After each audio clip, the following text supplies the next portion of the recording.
Dans un hadith que vous connaissez, le prophète a dit Yushiku an tada'a alaykum al-umam kama tada'a al-aklatu ila qas'atiha.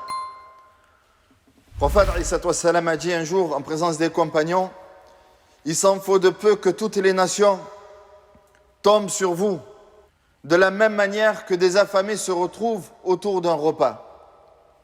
Alors les sahaba ont dit Qalu wa hal min qillatina yawma idhin ya Rasulallah. Messager d'Allah, ce jour-là, ça sera à cause de notre petit nombre. Nous serons très peu ce jour-là. Qala la, walakinnakum yawma idhin kathir.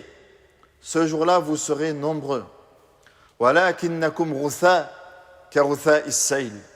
Mais vous serez semblables à l'écume sur l'eau. C'est-à-dire que vous ne serez pas enracinés dans votre religion. ولا ينزعن الله من قلوب عدوكم الرعب ويجعل في قلوبكم الوهن. Ensuite, le prophète explique en disant que ce jour-là où toutes les nations tomberont contre vous, Allah Azza wa Jal aura enlevé de vos cœurs la crainte que les gens éprouvaient et il mettra dans vos cœurs à vous la faiblesse, al-wahn. Qalu wa ma al-wahn ya Rasulallah? Ay sabab al-wahn. Quelle est la cause de cette faiblesse, ya Rasulallah? Qala li hubbikum ad-dunya wa li karahiyatikum al-maut ou wa li karahiyatikum al-akhirah. Cette faiblesse est due, serviteur d'Allah, au fait que ce jour-là, vous aimerez trop la dunya. Vous serez trop attaché à la dunya, vous serez trop attaché à ce bas monde. Et vous n'aimerez pas, vous ne penserez plus, vous aurez même de la répulsion pour l'au-delà, ou alors pour la mort, pour la rencontre d'Allah subhanahu wa ta'ala. Ce hadith, ibad Allah, il explique parfaitement la situation dans laquelle nous sommes, nous, musulmans, en France, pour ne pas dire dans le monde. Cette situation de faiblesse. Mais d'abord, le prophète revient sur le hadith. Il explique que cette faiblesse-là, elle est liée à nous, à nos manquements vers Allah subhanahu wa ta'ala. Et que si on se fait attaquer, c'est parce qu'Allah Azza wa Jal a enlevé cette crainte envers les musulmans. Parce que cette crainte, ya ibad Allah, elle est due à ta crainte que tu as envers Allah subhanahu wa ta'ala. Si toi tu crains Allah Azza wa Jal, si cette communauté elle craint Allah subhanahu wa ta'ala, les gens craindront cette communauté. On ne s'approchera pas de cette communauté. Pourquoi? Parce que ce sont des gens qui craignent Allah. Et ceux qui craignent Allah, ce sont les alliés d'Allah Azza wa Jal. C'est simple de dire que les musulmans, de se vanter du verset où Allah Azza wa Jal dit dans le Coran, Kuntum khayra ummatin ukhrijat lin-nas. Vous êtes la meilleure communauté pour les gens. Mais hadi al-khayriyya, ce point-là qui a fait que nous sommes les meilleurs, Allah Azza wa Jal l'a lié à certains points. Ta'muruna bil ma'ruf wa tanhauna 'anil munkar wa tu'minuna billah. Vous ordonnez le bien, interdisez le mal et vous croyez en Allah Azza wa Jal.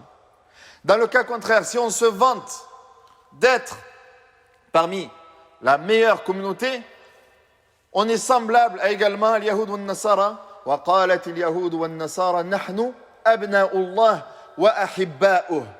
Qul falima yu'adhibukum bi dhunubikum. Ils ont dit, certaines fractions ont dit, parmi des groupes de juifs et chrétiens, on dit, nous sommes les enfants de Dieu et nous sommes les plus aimés d'Allah Azza wa Jal. Donc Allah a répondu, alors pourquoi Allah vous châtie pour vos péchés? Donc si nous, serviteurs d'Allah, nous sommes la meilleure communauté, si nous avons le Coran, si nous suivons le prophète Isa wassalam, pourquoi sommes-nous dans cette faiblesse-là aujourd'hui? Pourquoi sommes-nous dans cette faiblesse? Est-ce que c'est à cause des autres? Parce que pour nous, c'est toujours la faute des autres. N'est-ce pas? Quand ça ne va pas dans ta vie, Cheikh, j'ai besoin d'une ruqya. Je crois qu'on m'a fait l'aïn. Ah, dans mon couple, ça va pas, ouais, ma femme, elle a un djinn. Je comprends pas ce qui m'arrive. Donc c'est toujours la faute des autres. Toi, tu te remets jamais en cause. C'est la faute des autres. Alors qu'Allah Azza wa Jalla nous dit dans le Coran, وَمَا أَصَابَكُم مِّن مُّصِيبَةٍ فَبِمَا كَسَبَتْ أَيْدِيكُم. Tout mal qui vous atteint, tout ce qui vous atteint, vous, communauté, Ummata Muhammad, ce qui vous atteint est dû à cause de ce que vos mains ont perpétré, à cause de vos péchés.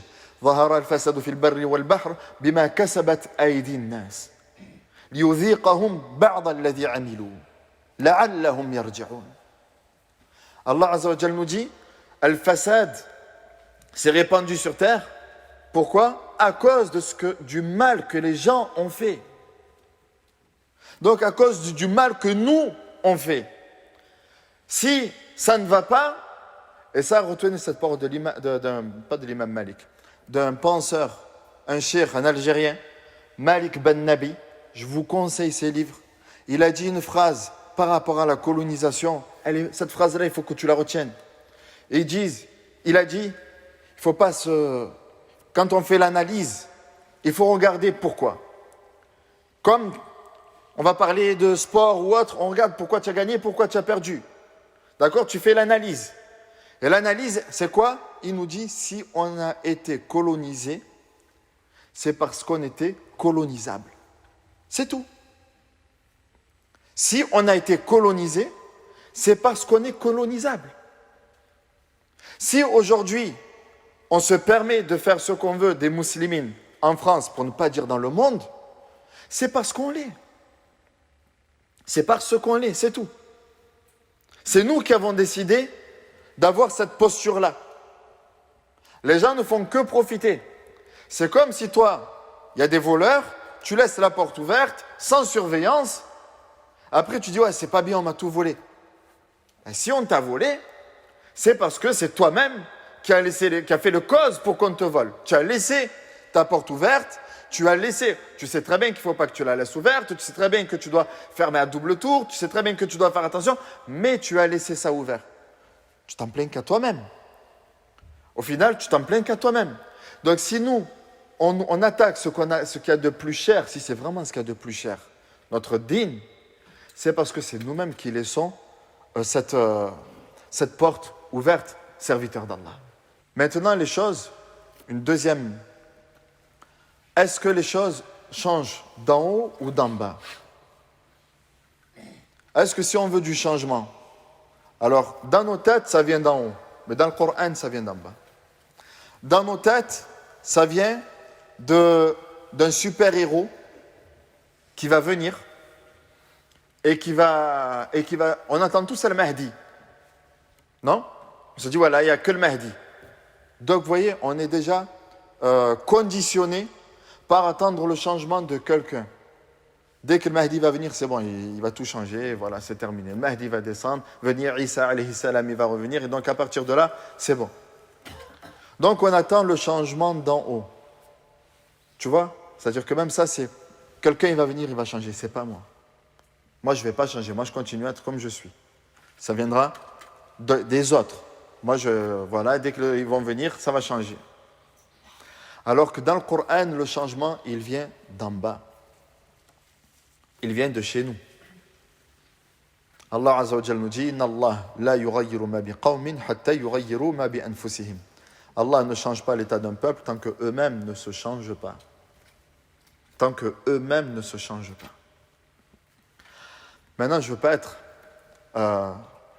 dramatique de dire que tout va mal, parce que wallah que c'est pas vrai. Pour moi au final, on commence, si on regarde les choses de manière positive, naam, il y a du changement. Et bien sûr qu'il y a du changement. Il ne faut pas attendre que le changement vienne des autres, mais le changement, beaucoup, il a déjà commencé. Parce que là, on parle de cette mosquée. Mais le Jama'a, regardez, il y a combien de projets de mosquées en France, pour ne pas dire dans le monde. C'est qu'il y a du changement. En fait, c'est qu'il y a du changement. Il y a combien de personnes qui s'organisent pour leurs écoles, pour avoir de véritables écoles et pour sortir des élites chez les musulmans? C'est qu'il y a du changement. Le changement, en fait, il est là, alhamdoulilah. Il a commencé. C'est juste toi, rentre dans ce changement-là. Rentre avec eux dans ce changement-là et fais cet effort, bismillah azza wa jal, de changer.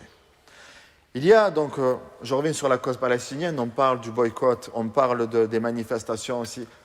Ça, ce sont des causes qui peuvent avoir leur importance, mais qui restent tout de même secondaires.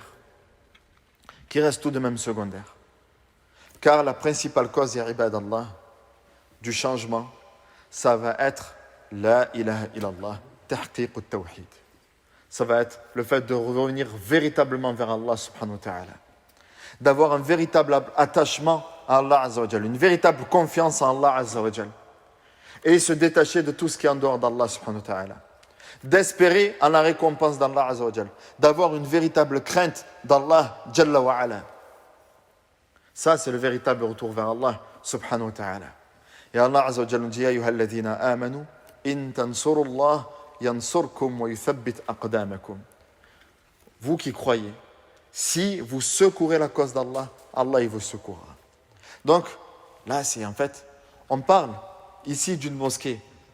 Ne voyez pas les bénéfices à court terme. De vous dire, non, je ne participe pas. Ça, à quoi ça sert que je vais aider une mosquée ou autre, alors que le jama'a, nous, balak, on ne sera plus vivants. Nous, on ne sera peut-être plus vivants. Mais l'héritage qu'on laisse pour les générations futures, il va être important. Et une question que je vous pose, j'en parlais avec mes élèves hier, c'est que Al-A'da, les ennemis d'Allah Azza wa Jal, lorsqu'ils font des stratagèmes, ils voient sur des siècles. Ils voient sur des siècles. Quand on retourne sur l'histoire de la colonisation, sur la plupart des pays, notamment l'Algérie, quel a été une fois qu'ils ont mis le pied, ça a été quoi la première action? Ça a été quoi? Est-ce que vous le savez? Sachant que le Maghreb n'était pas un peuple analphabète. C'était un peuple cultivé. Le Maghreb, c'était un peuple cultivé. Ils savaient lire. Et ils savaient plus lire que les Français, eux-mêmes. Le taux d'analphabétisation était plus important en Europe qu'en Afrique. Quelle a été la première chose? Les couper du Coran. Les couper du livre d'Allah Azza wa Jal. Ceux qui ont été impactés, c'était qui? C'était les premiers? Non. Parce qu'il y avait le Coran. Mais par contre, les générations suivantes, même si les premiers généraux français étaient morts, mais les générations suivantes, les graines sont nées plus tard. Nous, on sème les graines maintenant, avec nos enfants, avec tout ce qu'on est en train de faire. Et bi'idhnillah azza wa jal, même si nous, on ne voit pas le résultat, on le verra dans notre tombe. Et on le verra auprès d'Allah subhanahu wa ta'ala. Et même si on ne voit pas le résultat ici dans ce bas monde, on le verra avec Allah azza wa jal. On le verra bi'idhnillah azza wa jal avec Allah. Donc, serviteur d'Allah, wallah qu'il est venu le moment est venu de prendre en main notre dîn. De se dire que mon dîn, c'est ce qui est plus important que tout. Mon dîn, ma religion, elle est plus importante que tout. Et ça, Al-A'da le savent. Al-A'da le savent. Mais toi, est-ce que tu le sais? Toi, est-ce que ça, tu le sais? Prends-toi en main religieusement. Prends-toi en main religieusement. Bismillah azza wa jal. Allah azza wa jal ne te laissera jamais tomber. وعد الله الذين آمنوا منكم وعملوا الصالحات لا يستخلفنهم في الأرض كما استخلف الذين من قبلهم ولا يمكنن لهم دينهم الذي ارتضى لهم ولا يبدلنهم من بعد خوفهم أمنا. Écoute ce verset. Allah azza wa jal nous dit dans Surat An-Nur, Allah a promis à ceux d'entre vous qui ont cru et qui ont fait de bonnes œuvres. Allah a promis. Allah jalla wa ala ne manque pas à sa promesse. لا يمكنن لهم دينهم الذي لا يستخلفنهم كما استخلف الذين من قبلهم. Il leur donnerait succession sur terre. et leur donnerait force et suprématie dans leur religion. Force et suprématie, c'est-à-dire fierté de ta religion. Là, on est là à se cacher. Vous vous rendez compte que des fois, subhanallah, les questions qu'on a aujourd'hui, c'est de se dire, est-ce que j'ai le droit de faire salat dans les toilettes pour pouvoir prier à l'heure? Regarde le degré d'humiliation. On est rabaissé à ce point-là, ya ibadallah. Après, Allah Azza wa Jalla dit, il leur changerait leur crainte en sûreté. Mais quelle est la condition? Qu'est-ce qu'ils doivent faire? Que devons-nous faire, ya Allah Azza wa Jalla? Allah, qu'est-ce qu'on doit faire pour atteindre ce degré de force et suprématie? Ya'budunani la yushrikuna bi shay'a. Ils m'adorent, moi seul, unique, sans associé. Et ils rejettent tout ce qui est adoré en dehors d'Allah Azza wa Jalla. Et quand on parle de l'adoration d'Allah subhanahu wa ta'ala, c'est est-ce que le cœur, il est vraiment, il remplit que l'amour d'Allah Azza wa Jalla, ou est-ce qu'il y a l'amour de ce bas monde? Parce que s'il y a l'amour de ce bas monde, on est la cause de la faiblesse. Mais s'il y a l'amour d'Allah et de l'au-delà, alors Allah Azza wa Jalla nous donnera force et suprématie. بل تؤثرون الحياة الدنيا والآخرة خير وأبقى كلا بل تحبون العاجلة وتذرون الآخرة. Vous aimez l'ici-bas et vous oubliez l'au-delà. وأقول قولي هذا واستغفر الله لي ولكم فاستغفروه.